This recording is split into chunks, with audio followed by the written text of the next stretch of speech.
이런 이야기가 있습니다. 오래전에 현대식 트랙터가 발명되어서 막 실용화를 시작할 때 일어난 일입니다. 그 당시까지는 농사를 짓는데 가장 필요한 것이 힘센소였습니다. 그런 황소가 농사를 짓는데 가장 필요했습니다. 힘센 소가 있어야 농사를 편안하게 지을 수 있었기 때문입니다. 그런데 트랙터가 발명되면서 트랙터 그 한 대가 힘센 황소 수십 마리가 할 수 있는 일을 해내게 됐습니다. 그렇지 않습니까? 그때 영국의 한 귀족이 자신과 아주 절친했던 친구 한 영주에게 아주 성능이 좋은 트랙터를 한 대 선물했습니다. 그러자 큰 트랙터를 선물 받은 그 영주가 트랙터의 위용을 보고는 너무 좋은 선물을 받았노라고 크게 기뻐합니다. 그런데 얼마 후 그 영국의 귀족이 트랙터를 선물로 준 그 영주를 방문할 기회가 있어서 그곳에 갔다가 놀라운 상황을 발견하게 됩니다. 그것은 자신이 선물한 그 큰 트랙터를 힘센 황소 여러 마리가 땀을 뻘뻘 흘리면서 끌고 가는 그 장면을 목격한 겁니다. 황소들이 트랙터를 끌고 갑니다. 그래서 트랙터를 선물한 그 귀족이 영주에게 이 트랙터는 그렇게 쓰는 것이 아니라 연료통에다가 연료를 넣고 시동을 걸어서 운전을 하면 힘센 황소 몇십 마리도 끌 수 없는 힘을 낸다라고 말하면서 직접 시운전을 해 주었다라고 하는 그런 이야기입니다. 여러분, 물론 이 이야기는 누군가가 만들어낸 이야기겠죠. 그렇죠? 그런데 이 이야기는 우리에게 아주 중요한 교훈을 줍니다. 그래서 제가 여러분에게 소개를 합니다. 그것은 때때로 우리 인간이 어리석게도 일을 거꾸로 하고 있다는 거예요. 앞에서 말씀을 드린 이야기에서 물론 트랙터가 발명된 지 얼마 지나지 않을 때이기 때문에 트랙터를 어떻게 사용할 줄 몰라서 그렇게 했겠지만 힘센 황소를 대신해서 효율적으로 농사일을 하기 위해 트랙터를 발명했는데 오히려 힘센 황소가 그 트랙터를 끌면서 농사를 짓는다는 것은 분명히 아주 우스운 그런 이야기입니다. 트랙터를 바르게 사용하지 못하면 그 귀한 성물이 오히려 일을 방해하는 그런 꼴이 되고 말기 때문입니다. 그와 같이 무거운 트랙터를 황소가 끌었다고 하면 우리는 속으로 웃을 줄 모릅니다. 참 바보 같은 사람이다. 어리석은 사람이다. 속으로 웃을 줄 모릅니다. 그건 너무 어리석은 짓이기 때문이죠. 그런데 여러분, 우리 인간이 종종 그렇습니다.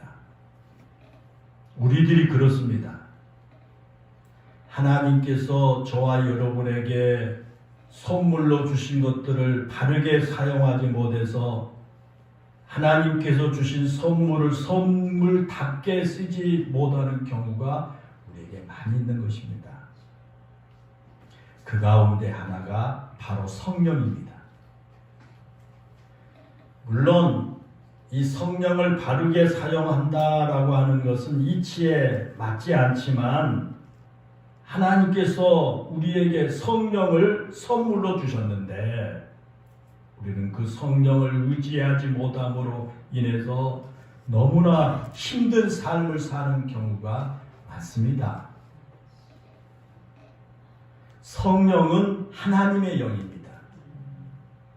성령은 우리와 늘 함께 하시고 우리에게 능력과 은사를 주셔서 우리로 하여금 하나님의 백성답게 살 수 있도록 우리를 이끌어 주시는 하나님입니다. 우리가 신앙생활뿐만 아니라 이 세상에서 그리스도인으로 살아갈 때 이 성령을 의지하고 성령의 도우심을 간구하면서 살아간다면 성령께서 우리를 도우셔서 우리의 삶이 하나님의 능력에 이끌려 살 수 있을 것입니다. 그런데 우리가 이 성령의 도우심을 간구하지 아니하고 내 힘과 내 노력과 내 지혜로 나에게 주어진 일들을 감당하려고 하다 보니까 일은 일대로 되지 아니하고 일이 잘 풀리지 않을 때가 많은 겁니다. 마치 힘센 황소가 큰 트랙터를 끌고 농사를 짓는 것과 결코 다르지 않는 겁니다. 우리가 아무리 강하고 지혜롭다고 할지라도 성령 하나님의 능력을 능가할 수는 없고요.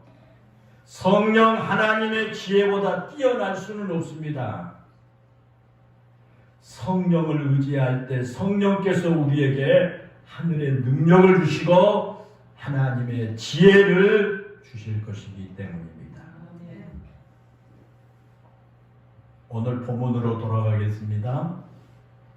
본문에 나온 다윗이 어느 누구보다 힘든 인생을 산 사람입니다.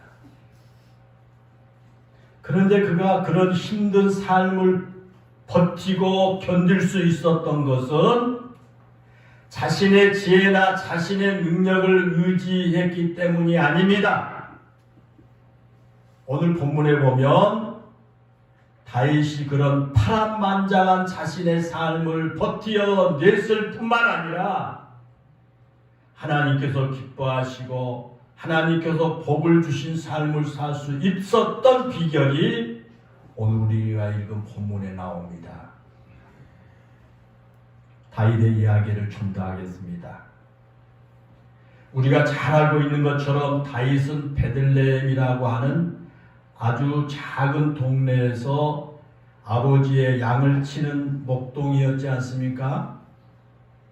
그런데 하나님께서 그런 다윗을 왕으로 삼으시려고 했습니다. 물론 그 당시에 왕이 있었습니다. 그가 바로 사울입니다. 다윗 전에 사울 왕이 있었습니다. 그런데 하나님께서 다윗을 왕으로 세우시고자 마음을 가졌습니다. 이스라엘의 초대 왕이었던 이 사울이 왕이 되기 전에는 참으로 아주 겸손하고 인품이 좋았습니다. 그래서 하나님께서도 사울을 왕으로 세우고 싶어 하셨고 이스라엘 백성들 역시 사울을 자기들의 왕으로 세우는 것을 매우 좋아했습니다. 그런데 그런 사울이 왕이 되고 나니까 완전히 달라졌습니다. 그렇게 겸손하던 그가 하나님의 말씀을 무시하고 자기 마음대로 일처리를 합니다. 하나님을 두려워해야 하는데 백성들의 눈치를 살피느라고요, 백성들에게 잘 보이려고요, 하나님의 말씀에 순종하지 않았습니다.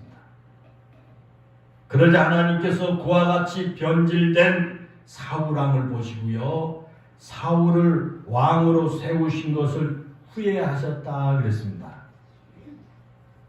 우리가 지난 주일에 읽었던 말씀 바로 뒤에 나오는 사무엘상 15장 36절에 보면요, 여호와께서 사울을 이스라엘 왕으로 삼으신 것을 후회하셨더라 그랬습니다. 여기서 하나님께서 후회하셨다라고 하는 말은 하나님께서 잘못하셔서 그거를 뉘우치셨다라는 그런 뜻이 아닙니다. 우리 인간이 하나님의 뜻하신 바대로 행하지 않았기 때문에 하나님의 마음에 큰 고통을 느끼셨다, 그런 의미입니다. 사울이 왕이 되고 나더니 하나님의 뜻하는 대로 행하지 아니하므로 하나님의 마음이 심히 괴롭게 느끼셨다, 그런 뜻입니다. 사울을 바라보실 때 하나님의 마음이 매우 아프셨을 겁니다. 이스라엘의 첫 번째 왕이기 때문에 잘했으면 좋았을 터인데 사울이 하나님께서 매우 마음을 아파하실 정도로 하나님의 뜻을 저버린 행동을 한 겁니다. 그러자 하나님께서 사울을 대신할 다른 왕을 세우기로 작정하시고요. 이제 사울을 버리고 다른 왕을 세우시기로 작정하시고 사무엘 선지자들 베들레헴에 있는 이새의 집으로 보냅니다. 그리고 이새의 아들들 가운데 한 사람을 사울을 대신할 왕으로 세우시겠다, 그렇게 말씀합니다. 그래서 그 이새의 집을 찾아간 사무엘 선지자가 여호와께 제사를 드리겠다고 하면서 그 이새의 아들들을 다 불러 모았습니다. 그리고 한 사람씩 사무엘 선지자가 선을 보는데 첫 번째 선을 본 엘리압이 매우 사무엘의 마음에 들었습니다. 그래서 매우 급족한 가운데 엘리압을 이 기름 부어서 사무엘 뒤를 이은 왕을 세웠으면 좋겠다, 그렇게 마음을 가지고 있는데 하나님께서 그가 기름 부음을 받을 자가 아니라고 엘리압을 거부합니다. 그래서 이새의 아들 7명 모두 사무엘 선지자 앞에 세워놓았지만 본문 10절에서 말씀한 것처럼 하나님께서 그들 가운데 어느 누구도 마음에 들어하지 않으셨습니다.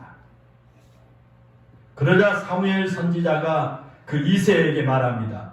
내 아들들이 이들 뿐이냐? 내 아들들이 여기 지금 오지 않는 아들이 있지 않느냐? 라고 물은 후에 아직 그 자리에 부름을 받지 못한 막내 다윗을 데려오라고 그렇게 이새에게 말합니다. 그러자 그 이새가 그때까지 막내 아들 다윗을 그 자리에 부르지 않는 그 이유를 오늘 본문에는 설명하고 있지 않지만 우리가 충분히 짐작할 수 있는 것은 비록 오늘 본문에 다윗이 외모가 뛰어나고 얼굴이 아름답기는 했지만 아직 왕으로 기름 부음을 받을 만큼 장성하지 못했기 때문일 겁니다. 아직 어렸기 때문에 아예 그 아버지 이새의 머릿속에 우리 막내는 왕으로 기름 부을 나이가 아니고 왕으로 기름 부를 때가 아니다, 그렇게 생각하고 부르지도 않은 거예요. 오늘 우리가 읽은 본문 다음 장인 사무엘상 17장에 보면 이스라엘과 블레셋 사이에 전쟁이 벌어졌거든요. 그때 다윗이 그 전쟁에 참여하지 않습니다. 이스라엘과 블레셋의 이 전쟁이 붙었는데도 다 참석하지만 다윗은 빠졌어요. 왜냐하면 전쟁에 참여할 정도로 장성하지 못했기 때문입니다. 그래서 이새가 만약 하나님께서 사무엘 선지자를 통해 자신의 아들들 가운데 누군가를 차기 왕으로 세우기를 원하신다면 최소한 어린 막내 다윗은 아닐 것이라고 생각했기 때문에 다윗을 그 자리에 부르지 않은 것입니다. 그런데 여러분, 하나님께서 보신 것은요, 사람 같지 않습니다. 아버지 이새는 다윗이 아직 왕이 될 자격을 갖지 못했다고 생각하지만 하나님께서는 다윗이야말로 이스라엘 왕이 될 사람이라고 생각을 하신 겁니다. 하나님의 생각은 사람의 생각과 다릅니다. 그렇다면 여러분, 왜 하나님께서 아버지 이새조차 아직 왕이 될 만한 사람이 못 된다고 생각한 다윗을 왕으로 선택하시고 그에게 기름 붓게 하셨을까라는 겁니다. 왜 그랬을까요? 엘리야과 같이 뛰어난 사람 아들도 있었는데 다른 모든 아들 다 마음에 안 들어하고 나이가 어린 아직 왕으로 기름 부르기에는 이른 그 다윗을 하나님께서 기름을 부어서 왕을 세우고자 왜 그렇게 하셨을까라는 겁니다. 그 이유는 우리가 사도행전 14장에서 찾아볼 수 있습니다. 신약에 와서 사도행전 그 13장 22절에 보면요, 사울을 패하시고 다윗을 왕으로 세우시고 증언하여 이르시되 내가 이새의 아들 다윗을 만나니 내 마음에 맞는 사람이라 내 뜻을 다 이루리라 하시더니 라는 말씀이 있습니다. 여기서 우리가 주목해야 될 두 가지 단어가 있습니다. 여러분 기억하십시오. 하나는 만나다라고 하는 동사입니다.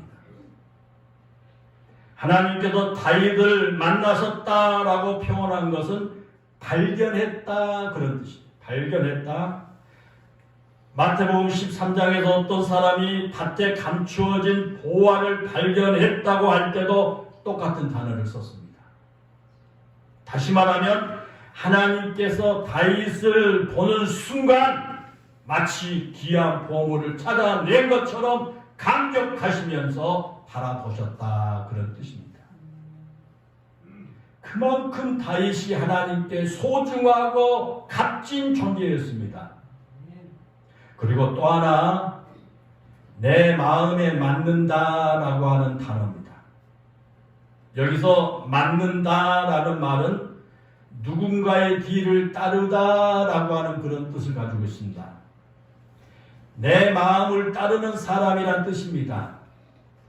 하나님의 마음과 하나님의 뜻을 거스르지 않고 하나님의 마음을 따라 살고 순종한 사람이 다윗이라는 겁니다. 오늘날 우리가 자주 쓰는 말로 바꾼다면 다윗은 늘 하나님의 뜻이 무엇인지 찾으려고 했고 하나님께서 기뻐하시고 하나님께서 바라시는 것을 행하려고 노력한 사람이었다라는 겁니다.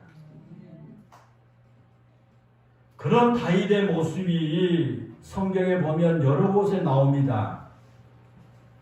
사무엘하 2장 1절에 보면 사울왕과 왕자 요나단이 전쟁에서 죽자 블레셋 땅에 머물고 있던 다윗이 하나님께 내가 유다의 한 성읍을 올라가리까 라고 묻고 하나님께서 올라가라고 말씀하니까 다시 그럼 어디로 올라갑니까? 라고 물었습니다. 그렇게 거듭 하나님께 물은 후에 하나님께서 헤브론으로 올라가라는 그 말씀에 순종해서 헤브론으로 올라갔습니다. 또 사무엘하 5장 19절에 보면요, 다윗이 이스라엘의 왕이 되고 난 후에 블레셋이 전쟁을 일으켜서 이스라엘을 침공해 오니까 하나님께 또 묻습니다. 내가 블레셋 사람에게 올라가리까? 라고 물었습니다. 그 무릎에서 하나님께서 올라가라. 내가 너를 도와 내가 승리하게 될 것이라 라고 응답하셨고 다윗이 그 말씀에 순종하여 블레셋과 전쟁을 하러 가서 큰 승리를 거두게 됩니다. 이와 같이 다윗은 늘 하나님께 하나님의 뜻이 무엇인지를 물었고요.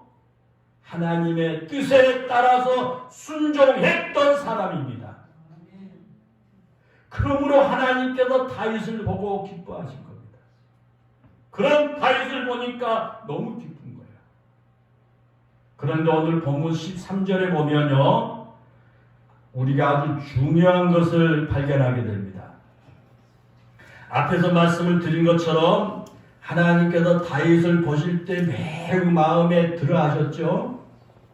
그리고 다윗이 하나님 마음을 잘 따르는 사람이었기 때문에 아직 왕이 될 준비나 모습을 갖추지 못했음에도 불구하고 하나님께서 다윗에게 기름을 부어서 왕으로 삼으셨죠. 그와 같이 하나님의 말씀에 순종한 다윗에게 사무엘 선지자가 기름을 붓자 그날 이후로 다윗이 여호와의 영에 크게 감동되었다라는 겁니다. 본문에서 여호와의 영에 크게 감동되었다고 하는 말은요, 다윗의 일생에 매우 중요한 사건입니다.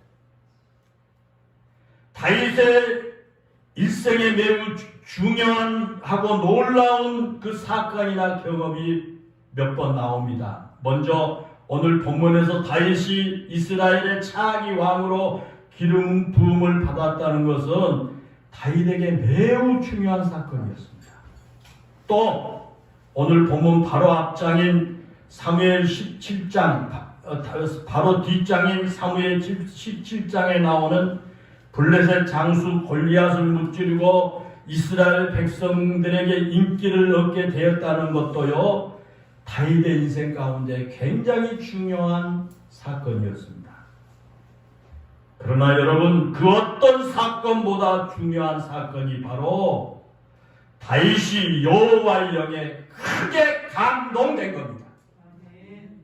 왜냐하면 이후 다윗을 다윗되게 만든 것이 바로 여호와의 영에 크게 감동된 것이었기 때문입니다.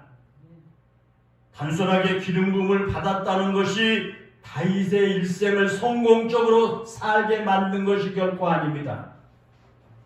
골리앗을 죽이고 이스라엘 백성들에게 인기를 얻었다는 것이 다윗으로 하여금 멋진 인생을 살게 한 것도 아닙니다. 다윗을 다윗되게 한 것은 바로 그가 여호와의 영에 크게 감동된 것이었다는 겁니다. 사랑하는 여러분, 다윗이 사무엘 선지자로부터 기름 부음을 받았다고 해서 곧바로 이스라엘의 왕이 된 것은 아니지 않습니까? 그는 왕이 될 때까지 참으로 많은 험난한 삶을 살아야 합니다. 그런데 다윗이 그런 험난한 삶을 버텨내면서 이겨낼 수 있었던 힘이 바로 하나님의 영이 그를 붙들어 주었기 때문이라는 겁니다. 우리가 잘 알고 있는 것처럼 다윗이 블레셋의 거인 장수 골리앗을 무찔렀지 않습니까? 그 일로 인해서 다윗이 이스라엘 백성들에게 엄청난 인기를 얻었지만 사울왕이 다윗이 자신의 왕위를 노릴 수 있다고 생각하고 그를 정적으로 여깁니다. 그래서 사울이 다윗을 죽이기 위해서 무더기더위를 썼지 않습니까? 그러자 다윗이 자신을 죽이려고 하는 사울을 피해서 도망다니기에 정신이 없었습니다. 심지어 자신이 죽인 골리앗의 고향인 블레셋 가드라고 하는 성읍으로 피신을 가기도 했습니다. 그곳에서 블레셋 사람들에게 발각돼서 그곳 사람들에게 무시를 당한 일도 다반사였습니다. 그러다가 이스라엘 땅으로 돌아오자 사울이 수천 명의 군사를 이끌고요, 다윗이 숨어있는 곳을 포위하게 됐습니다. 그러면서도 다윗이 그런 힘든 시기를 잘 버텨냈습니다. 그리고 다윗은 그렇게 힘든 상황에서도 자기 동족이 고통을 당하면 자기와 함께한 사람들을 이끌고 가서 그 동족을 도와주었습니다. 사울을 오히려 죽일 수 있는 절호의 기회가 2번이나 있었지만 다윗은 결코 사울을 죽이지 않았습니다. 그러면서 그는 그런 힘든 시기를 잘 버티고 이겨냈습니다. 그렇게 다윗이 10년이 넘는 세월 동안 그런 고통의 시간들을 잘 견디어냈을 뿐만 아니라 그런 힘든 순간에도 정말 멋진 믿음의 사람의 모습을 간직할 수 있었던 것은 다른 게 아닙니다. 그가 바로 하나님의 영에 이끌린 사람이었기 때문입니다. 만약에 그런 힘든 시기를 자신의 힘으로 버티려고 했다면 그는 끝내 버티지 못하고 쓰러지고 말았을 겁니다. 만약 하나님의 영인 성령의 인도를 받지 않았다면 자신을 그렇게 힘든 상황으로 내몬 사울에게 복수할 기회가 찾아왔을 때 사울을 죽이고 말았을 겁니다. 그런데 다윗은 그렇게 피신을 다니면서 힘겹게 살아야 하는 순간에도 결코 낙심하지 않았을 뿐만 아니라 오히려 흔들리지 않는 믿음으로 살았습니다. 그가 그렇게 살 수 있었던 것은 철저하게 하나님을 의지했기 때문입니다. 오늘 본문의 표현으로 말한다면 여호와의 영에 감동되었기 때문에 그렇게 버티면서 살 수가 있었다라는 겁니다. 다윗이 그런 힘든 상황을 버티게 한 것은 자신에게 어떤 능력이 있어서가 아닙니다. 오직 성령의 도우심이었습니다. 하나님의 영이 다윗을 붙들고 있었기 때문입니다. 사랑하는 여러분, 오늘날 우리도 마찬가지입니다. 오늘날 저와 여러분도 마찬가지입니다. 우리가 믿음으로 살려고 할 때 하나님께서 우리를 보화처럼 귀중한 존재로 보신다고 해서 우리에게 아무 어려움이 없는 것이 아닙니다. 우리가 아무리 하나님의 뜻을 따라서 살려고 할지라도 우리에게는 반드시 힘든 순간이 있고요. 고통을 겪어야 할 일들이 많습니다. 어쩌면 우리가 믿음으로 살려고 하기 때문에 더 힘든 삶을 견디고 버텨내야만 할 수도 있습니다. 다윗이 얼마나 어려서부터 하나님을 의지하고 하나님 중심으로 살았습니까? 그런데도 그런 다윗에게 끊임없는 고통스러운 삶, 어렵고 힘든 삶이 주어졌던 겁니다. 그런데 여러분, 아무리 힘들어도 우리로 하여금 믿음의 길을 갈 수 있게 만든 것은 결코 내 힘이 아닙니다. 여러분이 지금 여기까지 온 것은 여러분의 힘이 아닙니다. 내 힘으로 믿음의 길을 가려고 할 때 우리는 금방 지치고 말 겁니다. 포기하고 말 겁니다. 내 능력이 아무리 뛰어난다고 할지라도 우리에게는 한계가 있습니다. 옆 사람이 아무리 나를 도와주고 용기를 준다고 할지라도 한계가 있습니다. 그 한계에 부딪힐 때 우리는 낙심하게 되고 포기하게 됩니다. 그러나 여러분, 우리가 성령을 의지하면 내 힘으로 감당할 수 없는 일들도 기꺼이 감당할 수 있게 될 것입니다. 사도 바울이 바로 그런 사람이었지 않습니까? 그는 육체적으로 매우 연약한 사람이었습니다. 그런 그가 교통이 발달되지 않는 그 시대에 아시아와 유럽을 넘나들면서 복음을 전할 수 있었던 것은요, 그에게 지혜가 뛰어나고 그에게 능력이 있어서가 아니라 성령께서 주신 힘이 그에게 있었기 때문입니다. 그래서 사도 바울의 그 쓴 서신서에 보면 자주 성령 안에서라고 하는 표현이 자주 나옵니다. 사랑하는 여러분, 하나님께서 우리에게 성령을 보내주시겠다고 약속하셨고요. 그 약속하신 대로 오순절날 성령을 보내주셨습니다.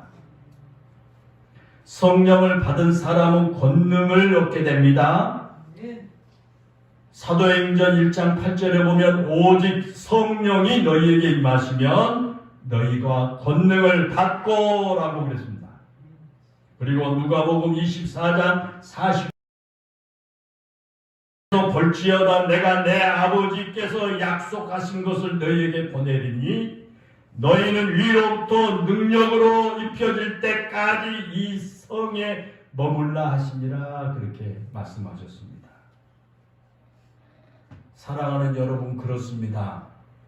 예수님께서 우리를 위해 보내주신 성령은 우리에게 능력을 주십니다. 그래서 성령으로 사는 사람은 하늘의 능력을 안고 살아가게 됩니다. 그런데 여러분, 그 능력은 공부를 잘하게 하는 능력이 아닙니다. 성령의 능력은 우리의 병을 치료하는 능력만이 아닙니다. 성령의 능력은 우리로 하여금 출세하고 성공하게 하는 능력이 아닙니다. 이 성령의 능력은 우리가 아무리 힘들고 어려운 상황일지라도 우리를 믿음으로 살게 만드는 그런 능력입니다. 성령의 능력은 우리가 약할지라도 담대하게 하나님의 뜻을 이루는 삶을 살게 만드는 그런 능력입니다. 그렇게 우리가 성령의 능력으로 하나님의 뜻을 이루고 하나님을 신뢰하는 믿음으로 살아갈 때 하나님께서 우리에게 때로는 공부를 잘하게 할 수 있는 지혜를 주시기도 하고요. 때로는 약한 우리 몸의 건강을 회복하게 때로는 우리를 더욱 크게 쓰시기 위해서 이 세상 사람들이 부러워하는 성공을 얻게도 하실 것입니다. 사랑하는 여러분, 이 시간 여러분도 성령 충만을 위해 기도하시기를 바랍니다. 성령에 감동되어 살기 위해서 여러분 진심으로 기도하십시오. 다윗이 하나님의 영에 크게 감동되어서 큰 믿음의 사람으로 쓰임받는 것처럼 여러분도 하나님의 영에 크게 감동되어 하나님께서 귀하게 쓰시는 사람들이 되시기를 바랍니다. 하나님의 영에 감동되어 성령 충만하게 되면 여러분이 지혜가 필요할 때 하늘의 지혜를 얻게 될 겁니다. 여러분의 힘으로 버티기 힘든 순간일지라도 성령께서 버틸 수 있는 힘을 주실 것입니다. 여러분이 극복하기 어려워 낙심할 때 다시 도전할 수 있는 힘과 용기를 주셔서 승리하게 하실 것입니다. 사람을 변화시킬 능력은요, 성령의 은혜입니다. 성령의 은혜가 아니면 사람이 변화될 수가 없습니다. 갈급한 우리에게 심령의 단비를 내려서 새 힘을 얻게 한 것도 성령의 은혜입니다. 여러분, 초대교회 성도들이 세상과 다르게 살 수 있었던 것은 다른 게 아닙니다. 하나입니다. 성령의 은혜와 능력 때문이었습니다. 사랑하는 성도 여러분, 지난 주일이 성령 강림 주일이었습니다. 오순절날 초대교회 성도들이 성령 강림을 기다리며 기도했던 것처럼 여러분도 성령의 은혜를 사모하시길 바랍니다. 성령의 은혜는 사모할 때 주십니다. 내 마음속에 성령의 은혜를 간절히 사모해야 됩니다. 성령의 충만함을 받으시기를 바랍니다. 성령의 임재를 위해 기도하시기를 바랍니다. 성령의 감동을 간구하시기를 바랍니다. 우리 그리스도인은 하나님의 영에 감동된 사람입니다. 그러지 않습니까? 그리스도인은 성령 안에 사는 사람입니다. 하나님의 영에 감동되어 성령의 이끄심을 따라 사는 사람은 세상을 이길 수가 있습니다. 부디 하나님의 영에 감동되어 성령의 이끄심을 따라 살아가는 여러분 모두가 되시기를 주님의 이름으로 축원합니다. 기도하겠습니다. 살아계신 아버지 하나님, 우리가 아무리 이 세상을 바르고 가치 있게 살아가려고 노력한다고 할지라도 우리의 삶에는 내가 감당할 수 없는 이런 어려움과 고통이 따르게 됩니다. 때로는 낙심할 수밖에 없고 포기할 수밖에 없는 그런 상황에도 이르게 됩니다. 내가 아무리 내 힘과 내 재간으로 해보려고, 내 노력으로 해보려고 발버둥을 쳤지만 내 뜻대로 되지 아니해서 낙심하고 어려움과 고통이 더 가중되어 가는 것을 경험할 수가 있습니다. 은혜로우신 아버지 하나님, 하나님이 우리를 보시는 것은 사람의 가치관과 사람의 생각과 다르다고 하는 것을 이 시간 우리 영일교회 모든 성도들 깨닫게 해 주옵소서. 우리는 어렵고 힘들지만 하나님이 하시면 능치 못함이 없는 것을 믿습니다. 살아계신 하나님, 다윗이 여호와의 영에 크게 감동되었던 것처럼 이 시간 우리 영일교회 모든 성도들이 하나님의 영인 성령의 감동이 있는 자들 되게 하여 주옵소서. 이 시간 우리 모든 성도들이 하나님의 영 성령을 사모하게 하여 주옵소서. 성령의 충만함을 위하여 간절히 기도하게 하여 주옵소서. 성령의 감동을 위해서 중심으로 하나님을 향하여 부르짖어 기도하는 성도들 되게 해 주옵소서. 그래서 하나님의 영으로 감동되어 내 힘으로 할 수 없고 내 재간으로 할 수 없었던, 그래서 어렵고 힘든 일이 갈수록 가중되었던 우리 성도들의 모든 문제가 하나님의 능력으로, 하나님의 영으로 다 해결되고 회복되는 역사가 있게 해 주옵소서. 예수님의 이름으로 기도하옵나이다. 아멘.